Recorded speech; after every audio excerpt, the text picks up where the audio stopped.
اليوم أكملت لكم دينكم وأتممت عليكم نعمتي ورضيت لكم الإسلام دينا. بسم الله الحمد لله كفى وسلام على عباده الذين اصطفى أما بعد. الحمد لله رب العالمين والصلاة والسلام على سيد الأنبياء والمرسلين وعلى آله وأصحابه أجمعين. أما بعد، قال الله عز وجل: أتم الحج والعمرة لله. وقال النبي صلى الله عليه وسلم: العمرة إلى العمرة كفارة لما بينهما والحج المبرور ليس له جزاء إلا الجنة أو كما قال النبی صلی اللہ علیہ وسلم. قابل قدر احترام معزز سامعین اور عزیز بھائیوں، جیسا کہ آپ حضرات جانتے ہیں، اس وقت ہمارا موضوع حج و عمرے کی مناسبت سے ہے. گزشتہ مرتبہ ہم نے حج کی فضیلت اور عمرے کی فضیلت پر گفتگو کی تھی. آج حج و عمرے کے طریقہ کار، اس کی قسمیں، درپیش آنے والے مسائل پر آج ہم گفتگو کریں گے. حضور صلی اللہ علیہ وسلم نے فرمایا کہ ایک عمرے کے بعد دوبارہ عمرہ کرنا، اس درمیان بندے کے جتنے گناہ ہوتے ہیں اللہ تبارک و تعالیٰ ان تمام گناہوں کو معاف کرتے ہیں. پھر ترغیب بھی دی آپ علیہ الصلوۃ والسلام نے کہ تابعوا الی الحج والعمرہ، کہ حج اور عمرے کے بعد بار بار حج و عمرہ کیا کریں. ایک بہت ہی بڑی اہم عبادت ہے جس کی فضیلت ہم نے بالتفصیل سن رکھی ہے کہ اس کا انکار کرنے والا کوئی مسلمان حج سے انکار کرے وہ کافر ہو جاتا ہے. جو آدمی حج کرتا ہے 3 شرطوں کے ساتھ میں کہ اس میں رفث نہیں ہے، دل کے اندر گندگی نہیں پیدا کی، زبان سے فضول الفاظ یا فسق ادا نہیں کیا اور جھگڑا نہیں کیا، لا رفث ولا فسوق ولا جدال، تو وہ رجع الی بیتہ ولدتہ امہ، کہ وہ اپنے گھر اس حالت میں لوٹتا ہے جیسا اس کی ماں نے اسے جنم دیا ہو. اس پر کوئی گناہ باقی نہیں رہتا، صغیرہ ہو کہ کبیرہ ہو، ہر ایک گناہ کو اللہ تبارک و تعالی معاف فرماتے ہیں. حج کی فضیلت یہ بھی ہے کہ اس کا مقام اتنا اونچا ہے جتنا مشرق سے مغرب تک کا فاصلہ ہے، کہ حج اتنا اونچے لیول کی عبادت ہے، بقیہ عبادتیں اس کے مقابلے میں اتنے نیچے ہیں جتنے مشرق سے مغرب کا فاصلہ ہے. تو اس کی فضیلت پر کسی کو انکار نہیں ہو سکتا. اس کی مشروعیت اور اس کی فرضیت 3 سن ہجری میں ہوئی ہے. 7 ہجری میں حضور صلی اللہ علیہ وسلم نے پہلی مرتبہ کچھ ہزار صحابہ کے ساتھ عمرے کا ارادہ فرمایا تھا.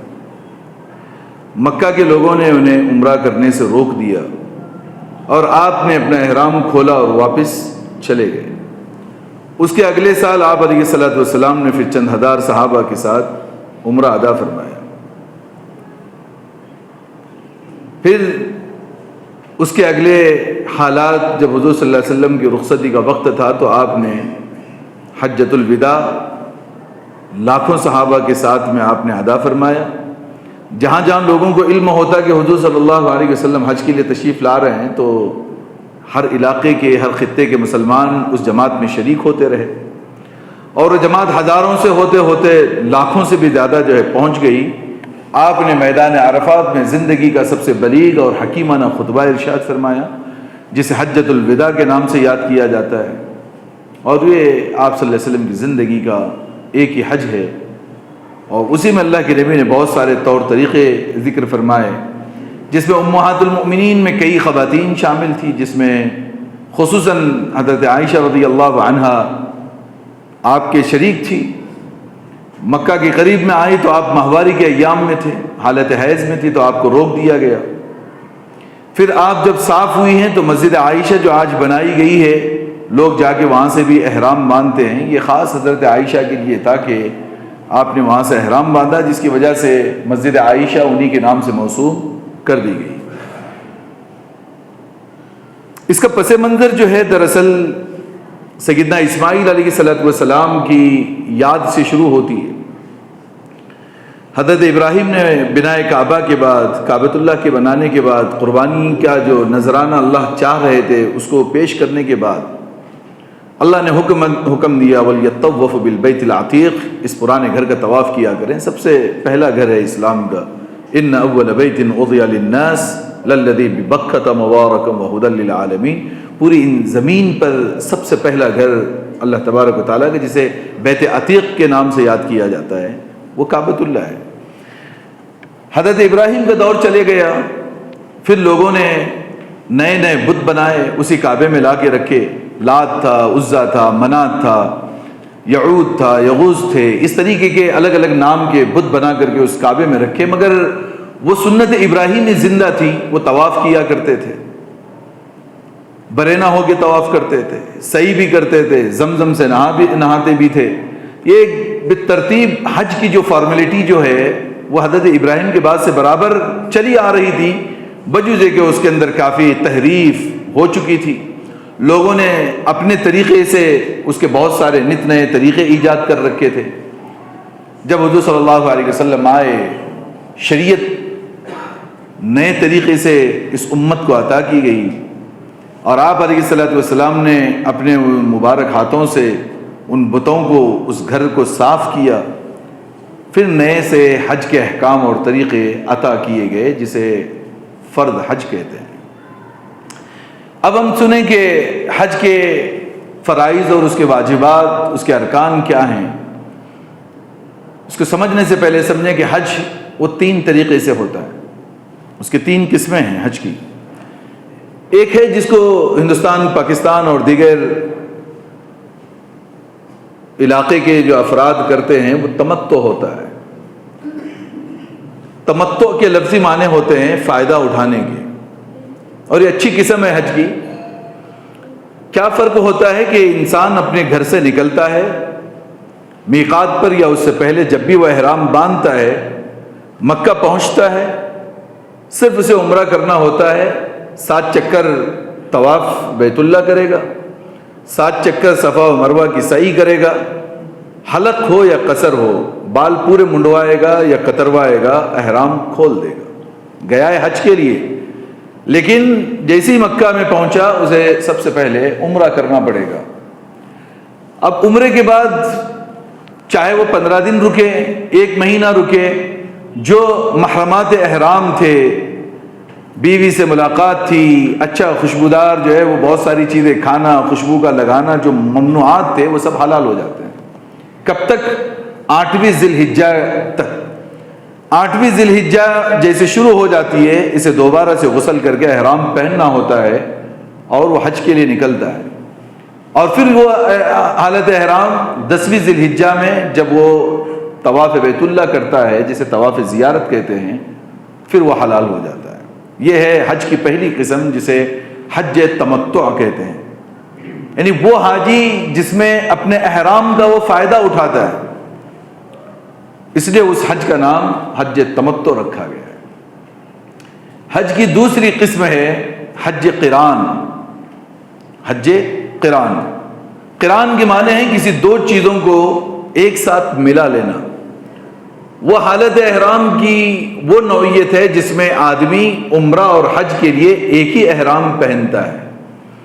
مثال کے طور پر کوئی بندہ اپنے شہر سے نکلا حج کے لیے، احرام باندھ لیا، مکہ پہنچا، طواف بھی کی، سعی بھی کی، مگر اس کا احرام کھلے گا نہیں، چاہے وہ 1 ہفتہ رہے، 15 دن رہے، 1 مہینہ رہے، 8ویں ذی الحجہ کے آنے تک بھی وہ احرام کی حالت میں ہوگا، اور وہ ممنوعات تمام قسم کے اس پر جاری ہوں گے، جو حالت احرام میں ہوتے ہیں اور اسی حالت میں رہے گا حتیٰ کہ 10ویں ذی الحجہ میں وہ طواف کرنے کے بعد اپنے احرام کو کھول دے گا، تو چاہے وہ 1 دن کا پیریڈ ہو بیچ میں عمرے اور حج کے بیچ میں، چاہے وہ 1 مہینے کا ہو، وہ محرم ہی ہوگا، حالت احرام میں ہوگا۔ تو 2 نیتوں کو ایک ساتھ جمع کرنا، عمرے کی اور حج کی، اسے قران کہتے ہیں، اور اس کو ادا کرنے والے کو مقرن کہتے ہیں، تمتع کرنے والے کو متمتع کہتے ہیں، فائدہ اٹھانے والا۔ اب تیسری حج کی شکل بچتی ہے، اس کو حج افراد کہتے ہیں۔ فرد کے معنی واحد، تنہا، اکیلا، ادا کرنے والے کو مفرد کہتے ہیں، ایک ہی نیت کے ساتھ وہ صرف حج کرے گا، عمرہ نہیں کرے گا۔ یہاں سے نکلا اور یہ باہر کے لوگوں کے لیے نہیں ہوگا، یہ صرف مقامی لوگوں کے لیے زیادہ پاسبل ہے، اس لیے کہ جیسے ہی کوئی بندہ مکہ میں آئے گا اس پر لازم ہے کہ وہ پہلے عمرہ ادا کرے، وہ اللہ کے گھر کا طواف کرے۔ اب جو لوگ وہاں رہتے ہیں، علاقائی لوگ ہیں، ان کے لیے تو عمرے کرنے کی کوئی ضرورت نہیں، اس لیے کہ وہ وہیں پہ ہیں، وہ احرام باندھیں گے، سیدھا عرفات پہنچیں گے، اور وہاں جا کر کے جو ہے وہ عرفات کا قیام ہوگا، مزدلفہ ہوگا، رمی کریں گے اور اسے زیارت کر کے گھر چلے جائیں گے، حج ادا ہو گیا۔ یہ ہو گئی حج کی تیسری قسم، جسے حج افراد کہتے ہیں۔ پہلی قسم تمتع، دوسری قسم قران، تیسری قسم افراد۔ پہلی 2 قسموں میں جانور ساتھ ہونا چاہیے، قربانی کرنا چاہیے، بلکہ مقرن کے لیے یہ ہے کہ وہ اپنا جانور تو اپنے گھر سے لے کے نکلے گا یا وہاں آ کر کے خرید کے اس کے ساتھ میں رہے گا، مگر اب تو وہ حالات نہیں ہیں کہ اس کو باندھنے وغیرہ کا مسئلہ ہے۔ تمتع والے کے لیے تو گنجائش ہے کہ وہاں جا کے بھی وہ پرچیز کر سکتا ہے۔ یہ حج کی 3 قسمیں تھیں۔ اب وہاں کے اصطلاحات جو ہیں اس کو سمجھنے کی ضرورت ہے۔ اصطلاحات میں پہلی اصطلاح آتی ہے احرام۔ جیسے ہی بندہ عمرے کے لیے، حج کے لیے سفر کرے گا تو اس کے لیے پہلی چیز جو ضرورت کی ہوتی ہے اسے احرام کہتے ہیں۔ احرام کہتے ہیں وہ حرام کردہ چیزیں جو انسان اپنے اوپر لازم کرتا ہے، جو حلال تھی اس نے حرام کر لی۔ 2 چادریں اپنے بدن پہ ڈالنے کے بعد جو حلال چیزیں ہیں، بیوی کی ملاقات ہے، دیگر چیزیں، شکار ہے، یہ ساری چیزیں حرام ہو جاتی ہیں، خوشبو کا استعمال حرام ہو جاتا ہے، وغیرہ وغیرہ۔ اس کو کہتے ہیں احرام۔ دوسرا جو مسئلہ آتا ہے وہ اصطلاح میں کہتے ہیں میقات۔ میقات کہتے ہیں کہ وہ جگہ جہاں سے انسان احرام پہننے کے بعد حج ہو یا عمرہ ہو اس کی نیت کر کے حدود حرم کے لیے نکلتا ہے۔ ایک ہے باؤنڈریز آف دی حرم، حرم کی سراؤنڈنگ جو باؤنڈری ہے جہاں سے کسی نان مسلم کو انٹری نہیں ہے، اس کو کہتے ہیں حدود حرم۔ وہاں تک حرم کی تمام پاسداریاں انسان کو کرنا جو ہے ضروری ہے۔ مسجد تو الگ ہے، مسجد حرام، مسجد حرم، تمام تر مسجد محترم، سبھی الفاظ استعمال کیے جاتے ہیں وہاں، اور اس کو جو حدود ہے اس کو حدود حرم کہا جاتا ہے۔ وہ بہت قریب ہے، مکہ کا شہر جتنا ہے اتنا حدود حرم ہے، اور ہر جگہ باؤنڈریز لگائی گئی ہیں کہ یہاں سے کسی نان مسلم کو داخل نہیں ہونا چاہیے، وہاں سے حدود حرم اسٹارٹ ہوتی ہے۔ اس کے علاوہ ایک باؤنڈریز ہے جسے میقات کہا جاتا ہے۔ یہ 5 قسم کی میقات ہیں۔ انڈیا والوں کے لیے جب وہ دبئی کراس کرتے ہیں، سعودی عرب کی جیسے باؤنڈریز شروع ہوتی ہیں تو وہاں ایک بہت بڑی پہاڑیاں گزرتی ہیں، اس پہاڑی میں سے ایک پہاڑی کا نام ہے یلملم، جہاں بستیاں بھی ایک زمانے میں آباد تھی۔ یلملم سے جب انسان گزرے گا تو وہاں سے نیت کرے گا۔ مدینہ المنورہ والے جب آئیں گے تو مقام ذوالحلیفہ، وہاں سے وہ اس کی میقات ہوگی۔ طائف والوں کے لیے جحفہ ہوگا، اور علاقوں کے لیے جو ہے الگ الگ 5 جگہ کی جو ہے وہ میقات بنائی گئی ہیں کہ دنیا سے کہیں سے بھی لوگ آئیں، اس باؤنڈری کو کراس کرنے سے پہلے نیت کر کے احرام پہن کے وہ اندر انٹر کریں گے۔ اگر کسی نے بغیر نیت کے، بغیر احرام کے اگر وہ میقات کراس کر دیا تو اس کے اوپر دم واجب ہوگا، کیونکہ وہ بیت اللہ کے لیے اگر آ رہا ہے، مکہ کے لیے جب آ رہا ہے، ہاں کوئی جدہ جا رہا ہے، کوئی ریاض جا رہا ہے، چاہے جائے کہ وہ میقات سے گزر جائے، اس کے لیے کوئی ضرورت کی نہیں۔ صرف اور صرف اگر وہ شہر مکہ کے لیے اگر آ رہا ہے تو اس کے لیے میقات کے گزرتے ہی احرام ضروری ہوگا، ورنہ اسے دم دینا چاہیے۔ ایک ہو گیا احرام، دوسرا ہو گیا میقات۔ حدود حرم میں آ گئے، مکہ میں آ گئے تو چند اصطلاحات وہاں کی ہیں۔ ایک اصطلاح پہلی شروع ہوتی ہے استسلام، سلام کا کرنا۔ استسلام کہتے ہیں سلام کرنا یا بوسہ دینا. آدمی جب عمرہ شروع کرتا ہے تو یا تو وہ قریب ہے سہولت سے بوسہ دے کے اپنے طواف کو شروع کر سکتا ہے تو اسے تقبیل کر کے بوسہ دے کے طواف شروع کرنا ہے, مگر گنجائش تو اس کی ہے نہیں. جہاں سے بھی ہو دور سے اپنے ہاتھ کو حجر اسود کی طرف چاہے ایک ہاتھ سے کرے چاہے دو ہاتھ سے کر کے اپنے ہاتھ کا بوسہ لے, یہ تقبیل, یہ استسلام ہوتا ہے, جس کے بعد جو ہے وہ انسان کا طواف شروع ہوتا ہے. ایک نام ہے حجر اسود. حجر کہتے ہیں عربی میں پتھر کو, اسود کہتے ہیں کالے کو. جنت سے ایک پتھر اتارا گیا تھا جسے 4 کونوں میں سے ایک کونے پہ نصب کیا گیا ہے. وہیں سے طواف شروع ہوگا اور وہیں پہ آ کے ختم ہوگا. اس کو ایک فاؤنڈیشن مانا جائے گا, اس کو ایک جو ہے علاقہ مانا جائے گا اسٹارٹ اینڈ اینڈ کرنے کے لیے. وہیں سے شروع ہوگا طواف, پورا چکر ہو کے پھر واپس حجر اسود کے جب سامنے آئیں گے ایک طواف کمپلیٹ ہوگا. اس چکر کرنے کو کہتے ہیں شوط. 7 اشواط کہتے ہیں 7 چکروں کو. ایک شوط ایک چکر کہا جاتا ہے کیونکہ اکثر وہاں جا کے وہی الفاظ سننے میں ملتے ہیں تو انسان بہت, اور خاص کر ہندوستان پاکستان کے لوگوں کے لیے دقتیں ہوتی ہیں کہ ان الفاظ سے وہ کنفیوژن کے اندر جو ہے وہ چلے جاتے ہیں. شوط کہتے ہیں چکر کو. پھر 2 الفاظ آئیں گے, ایک ہوگا اضطباء, ایک ہوگا رمل. حضور صلی اللہ علیہ وسلم نے جب پہلی مرتبہ عمرہ کیا لوگوں نے تانا دینا شروع کیا, دیکھو مکہ میں تھے تو بڑے اچھے تھے, یہاں سے ہجرت کر کے مدینہ چلے گئے, حالت دیکھو ان کے باڈیوں کی کیسی ہو گئی, بالکل بیمار سے ہو گئے ہیں لوگ. حضور نے فرمایا استباء کریں. استباء صرف مردوں کے لیے, رمل بھی صرف مردوں کے لیے. استباء کیا ہوگا, جو کھلی چادر ہوگی رائٹ والے بغل کے نیچے سے نکال کے لیفٹ والے بغل کے کندھے کے اوپر ڈالیں گے, یہ رائٹ والا ہینڈ کھلا رہے گا جس سے مرد کی مردانگی جو ہے وہ پتہ چلتی ہے. حضور صلی اللہ علیہ وسلم نے کہا کہ شروع کے 3 اشواط آپ جو استباء کریں گے. اس کام کے کرنے کو استباء کہتے ہیں کہ چادر اوپر سے نہیں ڈالی جائے گی. جب طواف شروع کیا جائے گا چادر نکالا جائے گا اور رائٹ ہینڈ کھلا جائے گا. اس پر بھی ایک بہت بڑا نقطہ ملتا ہے کہ اس سے پہلے بھی ہم نے کئی پروگرامز میں اور یہاں پر بھی کہا ہے کہ حضور صلی اللہ علیہ وسلم واحد وہ نبی ہیں جو وقت پر سب سے بڑے عابد بھی تھے, اور جب وقت پڑا تو دشمنوں کے سامنے ایک سپہ سالہ اور ایک بڑے فوجی بھی تھے. لیکن آج کل اتنے ڈھیلے ڈھالے بدن اور اتنے کمزور سے انسان ہیں, وہ استباء شکل تو اختیار کرنی ہے مگر شکل کے اختیار کرنے کے لیے انسان کو ایسا دکھنا بھی چاہیے جو صحابہ دکھتے تھے. اس کے لیے انسان کو چاہیے کہ جم جوائن کیا کریں, ورزش کیا کریں. یہ ہوگا استباء. اسی استباء کے ساتھ ایک کام ہوگا, صرف آستین جو ہے وہ اوپن نہیں ہوگا بلکہ اس کے ساتھ سینے کو تان کر کے جو ہے چلا جائے گا, اس کو کہتے ہیں رمل کرنا. چھاتی کو سینے کو تان کر کے ہاتھوں کو چوڑا کر کے, ایک تو آپ نے احرام بھی کھول دیا سیدھے طرف والا, پھر جو ہے وہ سینہ تان کر کے چلے جائیں گے اور تکبیر جو ہے وہ زبان کے اوپر بلند بھی ہوگی اور کلمہ بھی پڑھتے رہیں گے.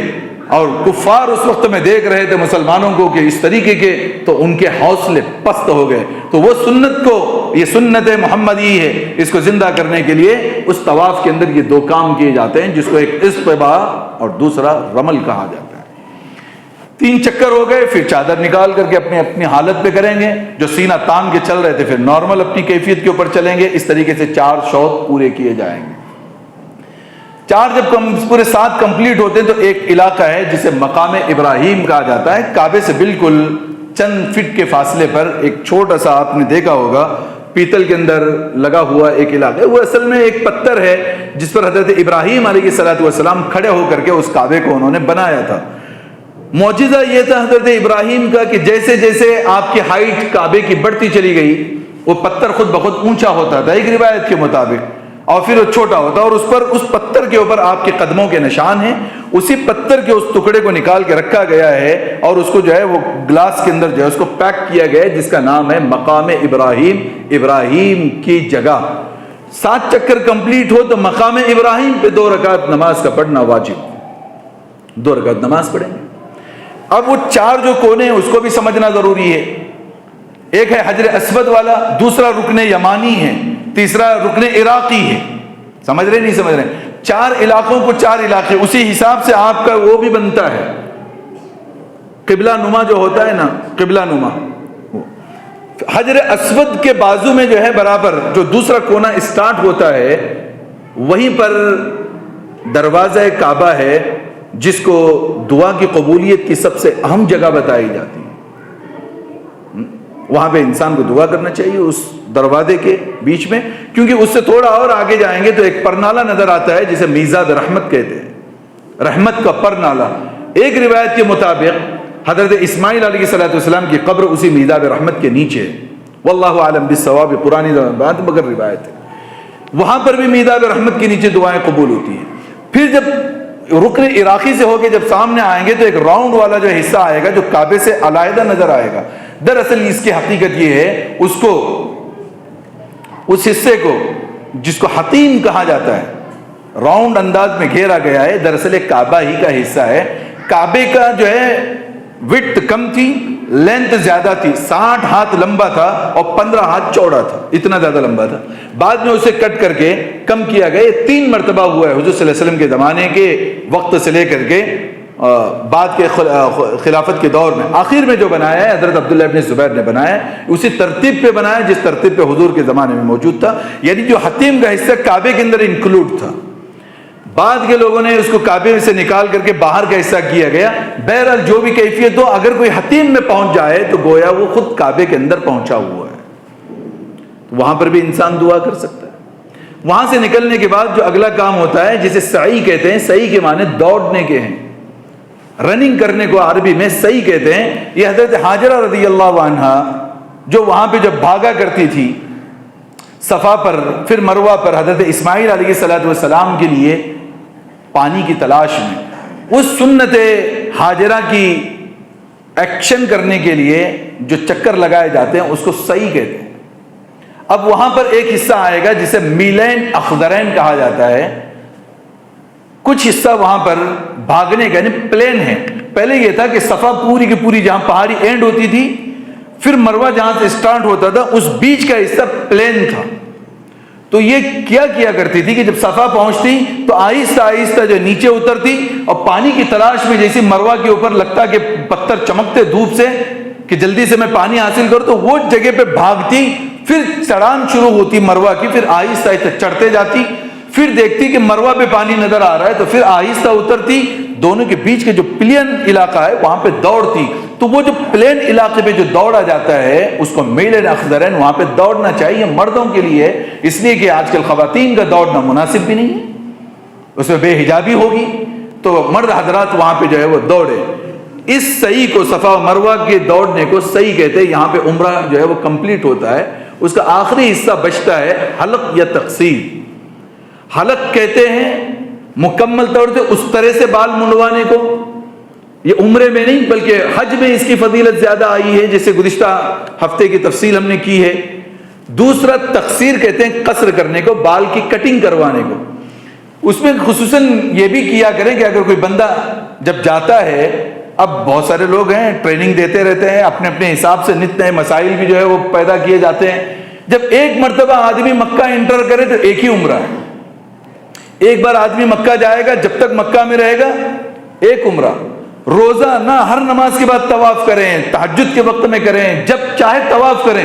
طواف کی فضیلت ہے۔ طواف کیسے ہوگا؟ جب بھی ہوگا شروع کریں گے حجر اسود سے، 7 چکر ہوگا، مقام ابراہیم پہ 2 رکعت نماز پڑھیں گے، ایک طواف کمپلیٹ ہو گیا۔ عمرہ نہیں ہے۔ اب لوگ کیا کرتے ہیں، اپنے وہ بکنگ زیادہ کروانے کے لیے بولیں گے کہ نہیں ہم لوگ 7 عمرے کراتے ہیں، 8 عمرے کراتے ہیں، آدمی جو ہے جا رہا ہے عمرہ کر رہا ہے جا رہا ہے۔ اس کی کوئی فضیلت حدیث میں نہیں ہے۔ ایک ہی مرتبہ آپ نے انٹر کر دیا، ایک عمرہ ادا کر دیا، آپ حلال ہو گئے، آپ طواف کریں۔ حضور صلی اللہ علیہ وسلم نے طواف کی فضیلتیں سنائی ہیں۔ اب آدمی جاتا ہے مسجد عائشہ، مسجد عائشہ میقات نہیں، میقات ذوالحلیفہ ہے، حضرت عائشہ نے وہاں سے احرام باندھا تھا۔ اب لوگ جاتے ہیں وہاں سے بھی احرام باندھ کے آ رہے ہیں۔ حضور صلی اللہ علیہ وسلم نے مقام جعرانہ، جب آپ جنگ سے واپس آ رہے تھے وہاں پہ رکے، بہت سارے صحابہ جو شہید ہوئے تھے آپ نے ان کو وہاں پہ دفن کیا، اور اس کے بعد وہیں سے آپ نے احرام باندھا اور وہاں سے آ کر کے آپ نے اپنا عمرہ مکمل کیا۔ اب لوگ کیا کر رہے ہیں، پھر روزانہ صبح نکلتے ہیں۔ اب پھر اس میں حالت ایسی ہے کہ اس طرح جو کیا جا رہا ہے، بال بھی نہیں آ رہے ہیں، مگر اس طرح پہ بتائے رات میں کسی بندے نے جو طواف کیا ہے، عمرہ کیا، پھر صبح میں 10 بجے طواف کر رہے ہیں، کتنے بال آئیں گے اس کے؟ پھر کہتے ہیں کہ نہیں اوپر سے اسی گھمایا کرو۔ سب اپنے اپنے مسائل بنائے ہوئے ہیں، ایک ہی مرتبہ عمرہ، یہ بات ذہن میں رکھے، طواف کرتے رہے آپ جتنا چاہیں۔ باوجود ہے کہ اگر کسی کو عمرے کرنے ہیں 2 سے 3 کرنے ہیں، یا کہیں وہاں سے انسان باہر چلا گیا ریٹرن آ رہا ہے اور اس نے نیت کر رکھی ہے کہ مجھے 3 سے 4 عمرے کرنے ہیں، تو وہ تقصیر کرے، قصر کرے، پہلی مرتبہ ہلکے سے بال کٹوا لے، پھر عمرہ کرے، پھر ہلکے سے بال کٹوا لے، پھر عمرہ کرے، پھر ہلکے سے بال وہ کتروا لے، تو اس میں جو ہے فضیلت کا مستحق بھی ہوگا۔ اور یوں جو ہے بار بار، ابھی بعض لوگ یہ سمجھتے ہیں کہ نہیں دیکھیے صاحب انہوں نے تو بال کاٹ لیا، ان کا عمرہ صحیح نہیں ہے۔ نہیں، بال کاٹنے کی گنجائش دونوں بھی ہے، یا منڈوا لے یا جو ہے وہ کتروا لے، یہ یہاں تک کا عمرے کا مسئلہ ہے۔ اب دیکھیں اس کو واپس طریقے عمرے کو ہم سمجھتے ہیں۔ جب یہاں سے نکلیں یلملم کے علاقے کے اندر رک کر کے احرام باندھنا یہ افضل ہے، مگر آج کل ہوائی جہاز اوپر سے گزر جاتی ہے، گزرنے کے بعد اگر عمرے کا احرام نہیں ہوگا تو دم دینا پڑے گا، تو اکثر لوگ بمبئی سے یا بنگلور سے جہاں سے بھی وہ نکلتے ہیں احرام باندھتے ہیں۔ احرام باندھا جائے گا، نیت ابھی تک نہیں ہوئی ہے، آدمی جو ہے سب کچھ حلال ہے اس کے لیے، غسل کرے۔ اب احرام کیسے باندھا جاتا ہے؟ غسل کرنا سنت ہے، غسل کریں، غسل کے بعد ناخن تراشیں، اور غسل سے پہلے بھی جو ہے جتنے غیر ضروری جسم کے بال جو نکالنے ہیں وہ نکالے جائیں، خط وغیرہ بنوانے ہیں، داڑھی ٹھیک ٹھاک کرنی ہے وہ کیے جائیں، بال کو صحیح کیا جائے۔ اب اس کے بعد غسل کریں، غسل کے بعد جتنی چاہے انسان خوشبو لگا لے، بلکہ بہتر ہے کہ اچھے سے اچھے خوشبو کا استعمال کریں۔ 2 چادریں، ایک اوپر ہوگی ایک جو ہے وہ نیچے ہوگی۔ سلا ہوا کپڑا مردوں کے لیے بالکل بے جائز نہیں ہے، خواتین کے لیے وائٹ کپڑا ہونا کوئی فرض اور سنت نہیں ہے، بہتر ہے کہ وائٹ ہو اور نیا ہو۔ اگر کوئی اور دیگر طریقے کے ہیں کپڑے وہ پہن سکتے ہیں، اس کی اجازت تو ہے۔ خواتین کے لیے بھی کوئی وائٹ کپڑوں میں ہونا کوئی ضروری نہیں ہے، وہ اپنے عام لباس میں بھی جو ہے وہ عمرہ اور حج کر سکتی ہے۔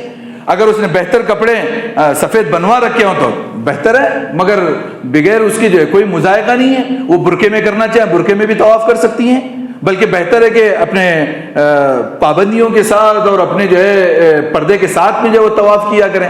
تو اندر کون سے سفید کپڑے پہنے ہیں کہ نہیں پہنے کوئی اس کی ضرورت نہیں، ہاں بہتر ہے کہ نیا کپڑا ہو، سفید کپڑا ہو۔ مردوں کے لیے 2 جو ہے وہ بغیر سلی ہوئی لنگیاں ہوں، جو ایک باندھ لے ایک اپنے بدن کے اوپر رکھے۔ اب جب تک آپ حرم کے اندر داخل ہونے سے پہلے نیت نہیں کرتے تب تک آپ سر کے اوپر جو ہے احرام رکھ سکتے ہیں، آپ جو شوز پہن سکتے ہیں، ساکس پہن سکتے ہیں، اس لیے کہ ابھی آپ چل رہے ہیں۔ لیکن جہاں آپ نیت کر رہے ہیں، نیت سے پہلے آپ سر اوپن کر دیں گے، پیر جو ہے وہ کھلے کر دیں گے۔ بس نیت کیا کرنی ہے؟ اگر عمرہ کر رہے ہیں، اے اللہ میں عمرے کا ارادہ رکھتا ہوں، میرے لیے عمرہ کرنا آسان کر اور میرے عمل کو قبول کر۔ حج کی نیت کر رہے ہیں، اے اللہ میں حج کا ارادہ رکھتا ہوں، حج کرنا میرے لیے آسان کر اور میرے کو قبول کر۔ فَيَسِّرْهُ لِي وَتَقَبَّلْهُ مِنِّي، اے اللہ میرے لیے وہ کرنا آسان کر اور مجھ سے وہ عمل قبول فرما۔ حاجی کے لیے، تمتع والے کے لیے جیسے وہ احرام کھولے گا اس کا لبیک بند ہو جائے گا، پھر 8ویں ذی الحجہ کو اس کا لبیک پھر سے اسٹارٹ ہوگا۔ قارن کے لیے جس نے حج و عمرے کو ملایا ہے اس کا لبیک بند ہی نہیں ہوگا، اس لیے کہ وہ حالت احرام میں ہوگا، عمرہ کرے گا اور حج کرنے تک چاہے مہینہ بھر مکہ میں رکا ہو وہ لبیک پڑھتا ہی رہے گا، اٹھتے بیٹھتے چلتے پھرتے لبیک ہمیشہ۔ کب تک؟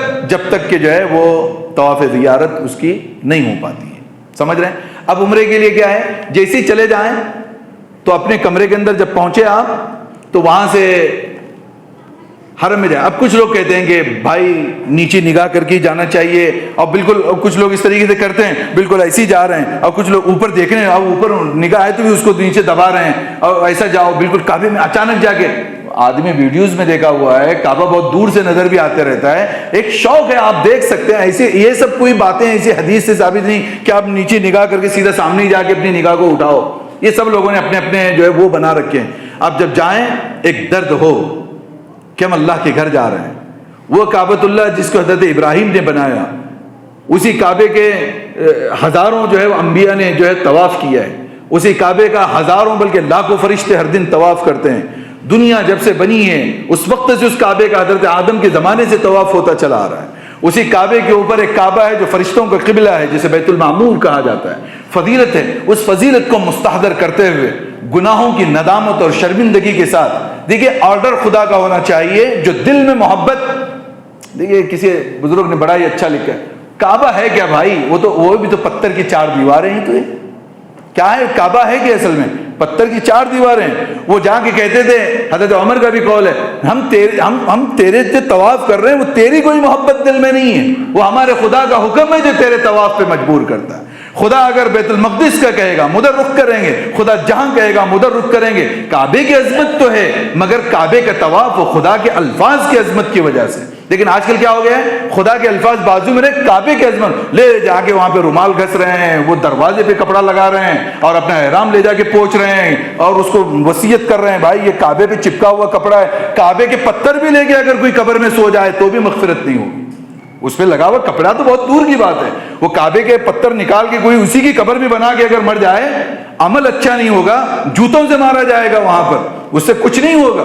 کعبہ اپنی جگہ ایک دیوار سے بنایا ہوا ہے، ایک وہ ہے، اللہ نے حکم دیا فَوَلُّوا وُجُوهَكُمْ قِبْلَ الْمَشْرِقِ إِلَى الْمَغْرِبِ، اے اللہ تو نے حکم دیا ہے، تیرے حکم کی تعمیل۔ 17 مہینے تک تو نے حکم نہیں دیا تھا، ہم بیت المقدس کی طرف نماز پڑھتے تھے، آفٹر 17 منتھ تو نے حکم دیا یہاں۔ اور اگر کوئی آدمی حالت سفر میں، خود ہوائی جہاز میں، رات کے وقت میں ہوائی جہاز چل رہی ہے، عشاء کی نماز اسے پڑھنی ہے، فجر کی نماز پڑھنی ہے، قبلے کا کوئی پتہ نہیں چلے گا آپ کو وہاں پر۔ آپ اگر جو ہے وہ قبلہ نما چیک کرنا چاہیں گے، کوئی آپ کو سیٹلائٹ جو ہے ورک نہیں کرے گا، تو آپ ہوائی جہاز کہاں گھوم رہا ہے، فَوَلُّوا وُجُوهَكُمْ فَأَيْنَمَا تُوَلُّوا فَثَمَّ وَجْهُ اللَّهِ، جہاں رک کر کے نماز پڑھو ہر جگہ اللہ موجود ہے۔ تو وہاں کہاں کعبہ دکھ رہا ہے آپ کو؟ کوئی کعبے کی چھت کے اوپر کھڑا ہو کے نماز پڑھے، اس کی نماز ادا ہو جائے گی، متفقہ تمام ائمہ کے نزدیک۔ اگر کعبے ہی کی وہ عظمت ہوتی تو کعبے کے اوپر نماز پڑھنے سے نماز ادا نہ ہوتی۔ ہاں، کعبہ ایک مسجد ہے، اس کا ادب ہے، اس کا احترام ضرور ہے، مگر جو ہم کام کر رہے ہیں وہ کعبے میں کوئی چیز ایسی ہے جس کی وجہ سے کر رہے ہیں، نہیں، وہ اللہ کا حکم ہے جس کی ہم تعمیل کر رہے ہیں۔ بات سمجھ میں آ رہی نہیں سمجھ رہی؟ اس عظمت کے ساتھ دعا سکھائی ہے حدیث کے اندر، کیا کرنا ہے، ہم اپنی دعا بعد میں مانگے، کعبے کے لیے دعا پہلے مانگے۔ اندر انٹر ہوتی ہے، جیسے کعبے پہ نگاہ پڑی، اب وہ دوناتے ہیں نا، جب پہلی نگاہ پڑی کچھ بولنا بھول گیا فلاں فلاں، نہیں، دعا حضور نے سکھائی، کیوں بھولو گے بھائی؟ وہاں جا کے دعا دیجئے، اے اللہ اس کعبے کی عظمت اور شرف میں اور اس کی قبولیت میں اضافہ فرما۔ کعبے کو دعا دیجئے سب سے پہلے، اے اللہ اس کعبے کی شرافت میں، اس کی عظمت میں اے اللہ اور مزید اضافہ فرمائیے، پہلے کعبے کو دعا دیں۔ پھر اس کے بعد جا کر کے جو پہلی بار جا رہے ہیں اطمینان سے اس کعبے کو دیکھیں، محبت کی نگاہ سے دیکھنے کے بعد ایک کیفیت خود بخود رونما ہوتی ہے، ایک وجدانی کیفیت آتی ہے، اس اللہ کے سب سے پہلا گھر تو جب ہوتا ہے انسان درد کے ساتھ، کیونکہ وہاں دعا مانگنے کے علاوہ کوئی کام نہیں ہے، ساتوں چکر میں بھی دعا مانگ، حتیٰ کہ روایت ایسی ہے کہ جب چکر لگائے جائیں کعبے کو نہ دیکھا جائے، کہ آدمی وہیں چل رہا ہے اور کعبے کو دیکھتے دیکھتے جو ہے دعائیں کر رہا ہے، نہیں، دعائیں درد دل سے ہوگی اور جھک کر کے جہاں حجر اسود آئے گا وہاں نگاہ اٹھا کے صرف حجر اسود کو استلام کرنا ہے، کعبے کو دیکھ دیکھ کے طواف نہیں کرنا۔ لیکن آج کیا ہو رہا ہے، ایک فیشن، وہاں پہ جا رہے ہیں، اس کے سیلفیز لیے جا رہے ہیں، وہاں پہ جو ہے فوٹوز بنائے جا رہے ہیں، وہاں ویڈیو کالز کیے جا رہے ہیں، یہ سب تو بے ادبی ہے۔ ایک درد کے ساتھ نگاہ نیچے رکھ کر کے آیا اور بعد میں ویڈیو کال کر رہا ہے، بعد میں سیلفی نکال رہا ہے، تو سب سے بڑا تو بے ادب یہی انسان ہے۔ اندر جائیں جہاں پہ لائٹ لگائی گئی گرین، لوگوں کو سمجھانے کے لیے کہ اس کے برابر اپوزٹ میں جو ہے حجر اسود ہے، کبھی لوگوں کا ہجوم ہوگا نظر بھی نہیں آئے گا، بس لائٹ جہاں پہ وہاں سے آپ جو ہے کعبے کی طرف استلام کریں اور اپنے ہاتھوں کو بوسہ دیں اور شروع کریں۔ کوشش یہ کریں کہ کسی کو دھکا نہ لگے، کسی خاتون کو جو ہے ٹچ نہ ہو، آپ حالت احرام میں ہیں، اور دیکھیں اگر کسی وقت میں اس طریقے کی حالت ہوتی ہے اور دماغ میں کوئی فطور آ گیا، حج بھی برباد، عمرہ بھی خراب۔ اس کے لیے اپنی ایمانی کیفیت کو، اپنے مرنے کو یاد رکھیں، اس لیے کہ 2 کفن پہنا کے اس لیے بھیجا گیا ہے کہ اس وقت خاتون ہو کہ مرد ہو، یہ مردوں کی کیفیت ہے۔ کس کی کیفیت ہے؟ مردوں کی، سارے مردے جو ہے وہاں پہ جمع ہوئے۔ اب اس مردے کے لیے اچھا کھانا منع ہے، خوشبو منع، ناخن کاٹنا منع، تیل لگانا منع، بیوی سے ملنا منع، گندی بات کرنا منع، حلال چیزیں بھی حرام۔ کیوں؟ اس مردے کے لیے زیب نہیں دی تھی، اس لیے سب منع کیا گیا۔ اس کیفیت کو یاد رکھے نا تو آدمی کبھی ٹچ نہیں کرے گا، اپنے آپ کو سمٹ کر کے چلے گا، دوسروں کو دھکا دینے سے بچے گا۔ اس طریقے 7 چکر جب ہو جائیں، کوشش کریں، حتیم میں جگہ ملتی ہے تو وہاں نماز پڑھیں، مقام ابراہیم پہ ملتی ہے تو وہاں پڑھیں، نہیں تو مسجد کے کسی حصے میں بھی جا کے 2 رکعت طواف کی پڑھیں، اس کے بعد صحیح کریں۔ صحیح کے بعد اب نماز نہیں ہے، اب لوگ کیا کرتے ہیں، صحیح کرنے کے بعد بھی 2 رکعت وہاں پہ پڑھنا شروع کرتے ہیں۔ طواف کے بعد نماز ہے، صحیح کے بعد نماز نہیں ہے، مگر وہاں پر بھی 2 رکعت ایکسٹرا، چلیے نفل پڑھ رہے ہیں کوئی بات الگ ہے، لیکن ضروری سمجھ کے پڑھنا یہ غلط ہوتا ہے۔ جہاں جتنا کہا گیا ہے اتنا ہی کام کرنا ہے، اس کے باہر جانے کے بعد آپ جو ہے حلق کریں۔ دیکھیے اگر 2 ساتھی اگر وہ کر رہے ہیں، عمرہ کر رہے ہیں، 4 ساتھی کر رہے ہیں، چاروں لوگ باہر آئے، ایک آدمی اٹھا کر کے اگر دوسرے کا وسطرہ مار دیا اور وہ حالت احرام میں تھا تو گنہگار۔ یہ ایک حلال ہونا ہے، جا کے کسی نے اپنی حجام کی دکان میں جا کے اپنی کٹنگ کروا لی، وہ حلال ہو گیا، احرام کی چیزیں ختم، وہ دوسروں کی جو ہے وہ کروا سکتے. سمجھ رہے نہیں سمجھ رہے؟ تو یہ عمرہ ختم، اتنا ہی کام تھا. اس عمرے کے شوق کے درمیان، چکروں کے درمیان ایک ہی دعا ثابت ہے، ربنا آتنا فی الدنیا حسنہ وفی الآخرۃ حسنۃ وقنا عذاب النار. اس کے علاوہ کچھ نہیں پڑھنا ہے. یہی دعا کو مکمل طور پہ پڑھتے رہیں.